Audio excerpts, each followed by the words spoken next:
ये पहली बार ऐसा हुआ है कि खुल के किसी सरकार के खिलाफ जुडिशरी बोलना शुरू कर दिया है। दोस्तों, आधा वर्ष है, मैं अनीस अहमद खान हिंद वॉइस से आपसे मुखातिब हूँ। मोदी सरकार यानी कि दूसरे कार्यकाल में दूसरी बार जुडिशरी और सरकार के खिलाफ तलवारें खिंच गई। इसके पहले जो हमारे चीफ जस्टिस हैं रमन्ना, उन्होंने वार्निंग दी थी एक प्राइवेट फंक्शन में कि जो एजेंसीज़ हैं सीबीआई वगैरह, उनको संभल के रहना चाहिए क्योंकि उनको पब्लिक को अपना चेहरा दिखाना है। अगर वो सरकार की तरफ इतने झुक जाएंगे तो पब्लिक को क्या अपना चेहरा दिखाएंगे, क्योंकि इसके पहले कोर्ट ने इनको तोता कह दिया था, सरकारी तोता भी कहा था, बहुत पहले की बात है ये। लेकिन इसके बाद रमन्ना ने अभी कहा और एक हफ्ते के अंदर अंदर दूसरी बार उन्होंने कह दिया कि एक और सुनवाई हो रही थी डायरेक्ट कोर्ट की और जुडिशरी के बीच में थी।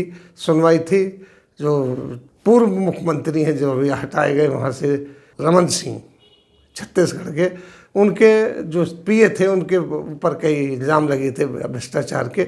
उसकी सुनवाई हो रही थी, जिसकी सुनवाई वो हाई कोर्ट ने उनको सजा सुना दी, उनके खिलाफ फैसला दिया, तो सुनवाई को लेके वो लोग सुप्रीम कोर्ट आ गए। सुप्रीम कोर्ट में चीफ जस्टिस रमन्ना ने की कि इस तरीके से टिप्पणी की कि इस तरीके से अगर आप अपना चेहरा छुपा नहीं पाओगे, आपकी आदत हो गई है कि अपना चेहरा छुपाने के लिए सुप्रीम कोर्ट की तरफ भागते हैं और कोशिश ये करते हैं कि आपकी ये घिनौनी जो हरकतें हैं वो रोक दी जाए जो आपने रिश्वत के तौर पे ली है। क्योंकि उनके जो पीए है उसके ऊपर ये इल्ज़ाम था कि उसने रिश्वत ली है और उसमें सरकार भी उस वक्त की शामिल थी, ये इल्ज़ाम लगाए गए हैं। इसके ऊपर रमन्ना ने काफ़ी ज़बरदस्त स्टैंड दिया है।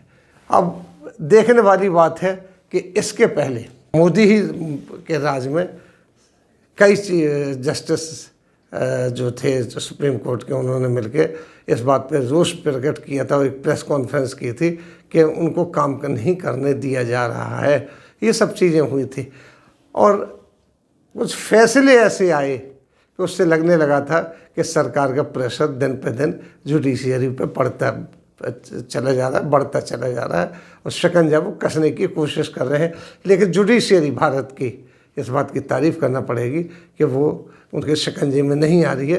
रमन्ना के दो जो टिप्पणियां हैं, एक तो उन्होंने अभी की है कि इस तरीके से जिस तरीके से तुम चेहरा छिपाने की बात कर रहे हो और जिस तरीके से केस कोर्ट के ले जाके दूसरी जगह ले जा रहे हो और जुडिशरी को बदनाम करने की कोशिश कर रहे हो, क्योंकि ये फैसला हाई कोर्ट ने, छत्तीसगढ़ हाई कोर्ट ने इनके खिलाफ से वो दे दी थी, फैसला दिया था। उसके बाद ये लोग सुप्रीम कोर्ट में गए थे, सुप्रीम कोर्ट इसकी जांच कर रही थी।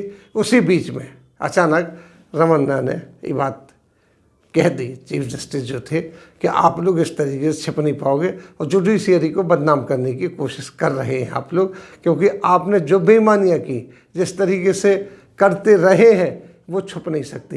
ये पहली बार ऐसा हुआ है कि खुल के किसी सरकार के खिलाफ जुडिशरी बोलना शुरू कर दिया है। इसके पहले खामोश थी।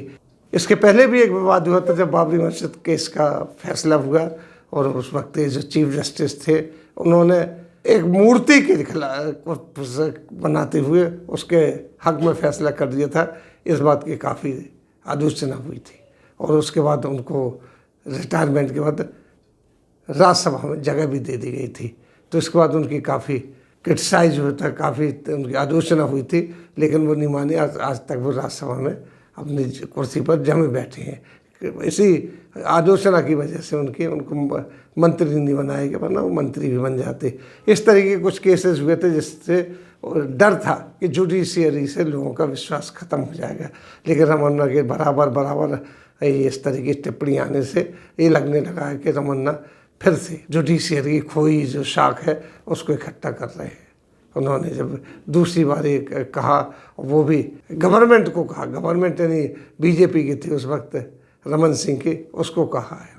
जब ऐसी बातें हो जाती तो जुडिशरी से विश्वास डिग जाता है। लेकिन अब इस तरीके की जो आलोचना को नहीं सुन रहे चीफ जस्टिस, उसके करारा जवाब दे रहे हैं, तो इसका मतलब है कि एक बार फिर से खोई हुई साख वापस आएगी। इसी के साथ हम आपसे लेते हैं विदा। अगले अंक में फिर हाजिर होंगे, तब तक के लिए दीजिए हमें इजाज़त।